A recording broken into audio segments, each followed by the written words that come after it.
Hello, I'm the radical centrist, and we believe that both the left wing and the right wing of politics are cheeks of the same ass, and I'm the asshole in the middle shitting on both of them. You're fucking a white male! I believe we are in danger of being swamped by Asians.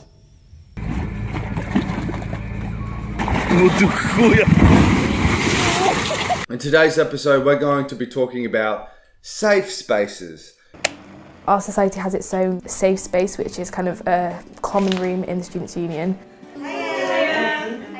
Where LGBT students, not necessarily just members, but any student who identifies as LGBT+, can go there if they feel like they need to. So a lot of people use a safe space just throughout the day. They might have a break from classes. They want to go and sort of hang out with other LGBT people, which is cool. Also, I mean, it's called a safe space. It's therefore if people, unfortunately, you do experience homophobia and transphobia on campus. So that is a space where you can go and hopefully feel safe. You feel safe. Now, on the surface, it seems like such a wonderful idea. People who don't feel safe can have somewhere they can go at universities in order to feel safe. Wow, great. Let's just let that happen.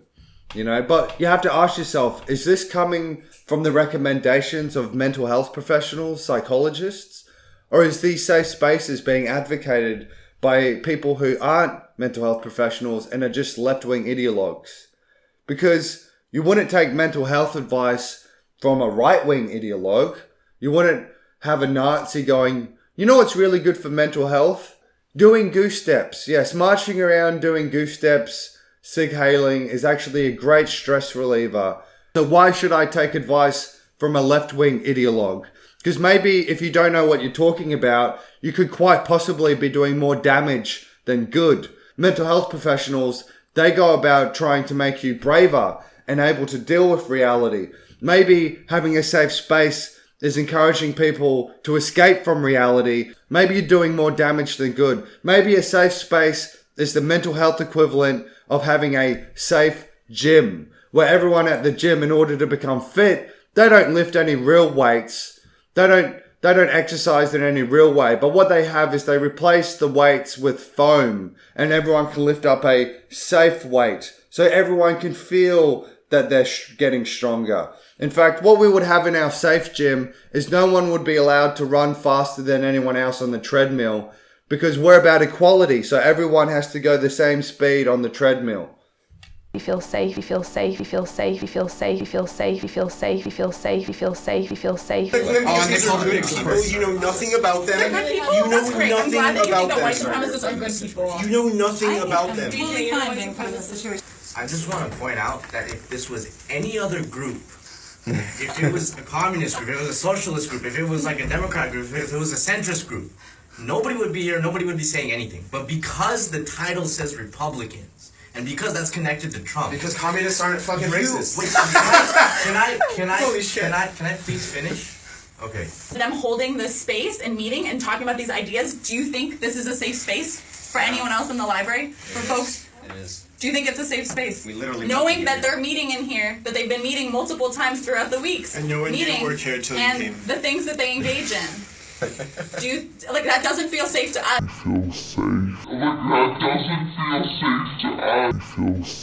So what happens in these safe spaces? Well, considering the fact that these safe spaces are being advocated by far left-wing ideologues with a neo-Marxist worldview, I think safe spaces are safe spaces in the same way that North Korea is a democratic people's republic.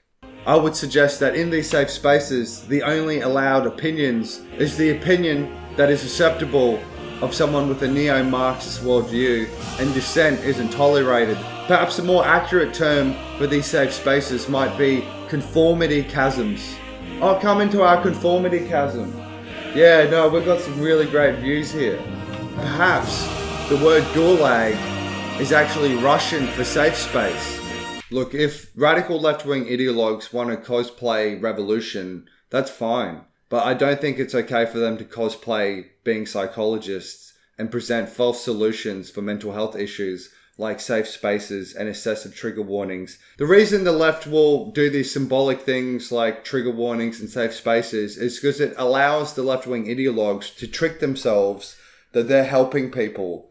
So they get a hit of heroism, a dopamine rush. But Shane, what's the danger? What's the danger here? Well, first of all, they're luring people who might have mental health issues into their ideological echo chambers, thus preying on people that are vulnerable in society and trying to brainwash them into believing in their ideology. I think the radical left look at vulnerable people in the same way a seagull looks at a potato chip. I suggest that these safe spaces create sycophantic bubbles where people are validated for all their neurotic and crazy thoughts, and that does far more mental harm than good. These safe spaces create a thing called Michael Jackson syndrome. Michael Jackson had an atmosphere where he only had sycophants he hired to agree with him around him, which made him lose touch with reality completely, where he was having no critical feedback because people were afraid they would get fired if they disagreed with Michael. For example, Michael Jackson would have said,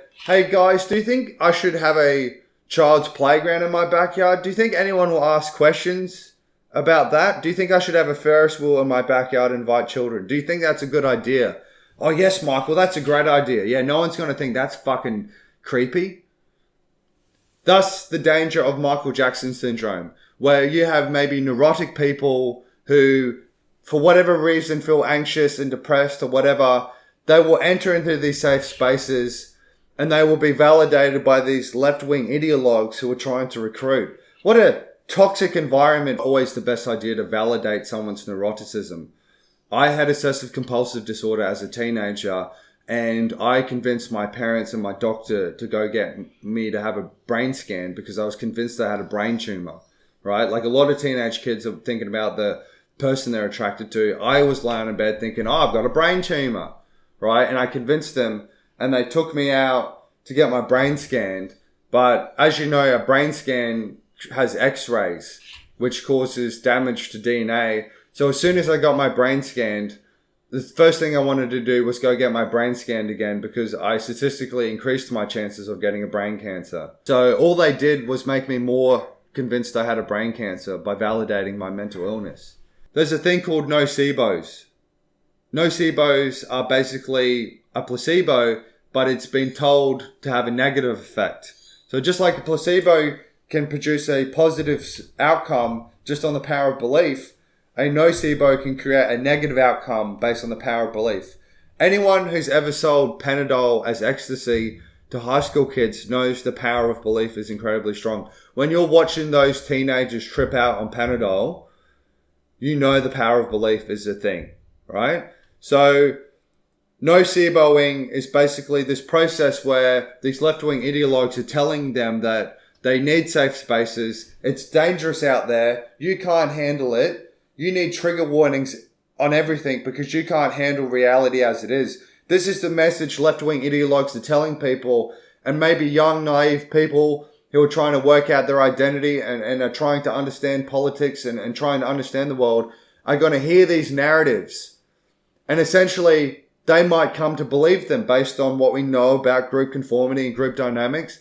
So they end up believing that the world's too dangerous for them. So basically, they're noceboing people. A classic case of the nocebo effect in action is they get a laser light and they rig it so it looks like a medical industrial laser light. And they'll shine it on people's arms and they'll have actors in front of the subject who doesn't know it's an experiment. Will sit in front of them, will have the laser light shined on their arm and will start crying and act as if it's real painful.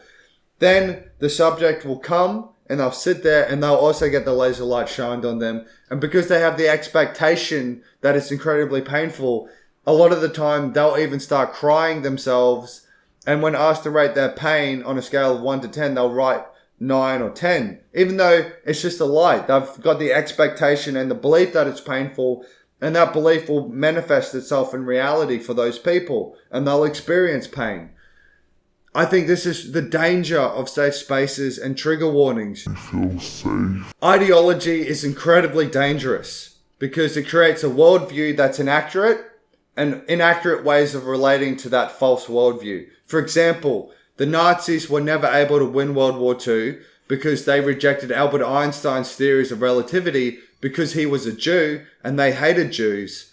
So they were never able to get to the level of physics required to make a nuclear weapon. Now, there is a superior race. It's called the Jews. They have the highest average IQ of any ethnic group. If the Nazis wanted to win World War II, what they should have been doing is sending Jews to concentration camps that were actually concentration camps where they get Jews to concentrate on making kick-ass weapons.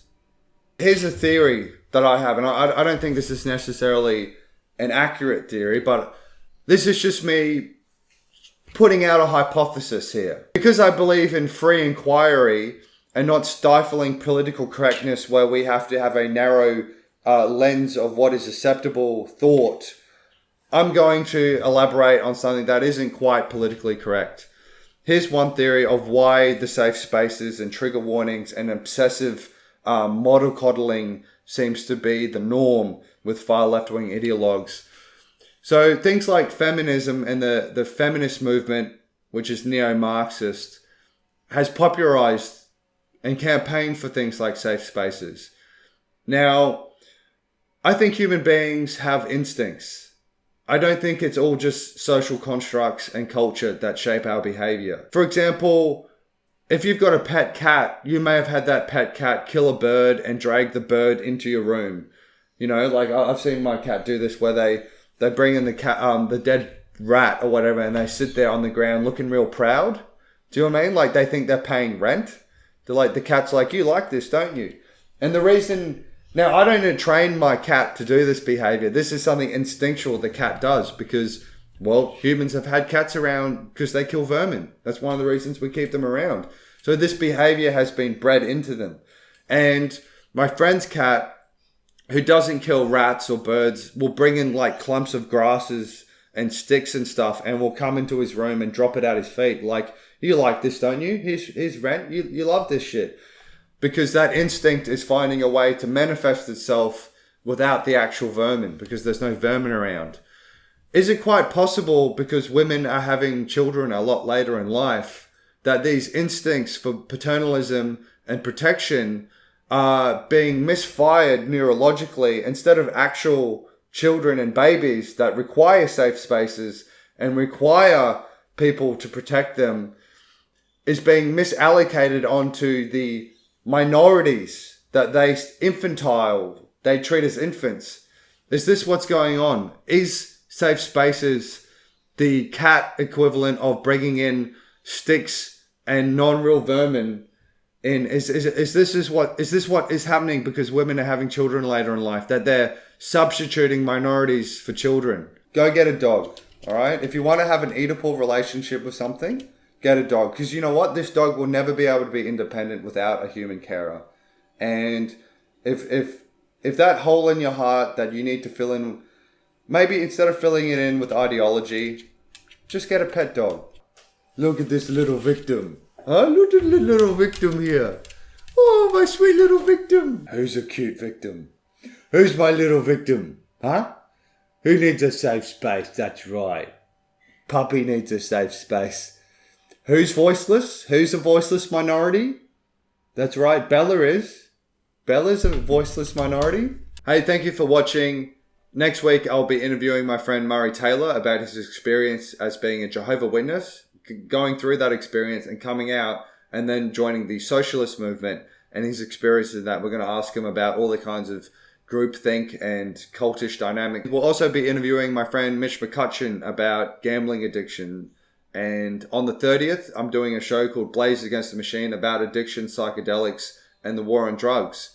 As well, on the 12th of November, I'm going to be doing a comedy debate with my friend Emily McCool about the validity of modern feminism. So check out the links for this video in the description for those events, and we'll see you next time. Cheers. I feel safe.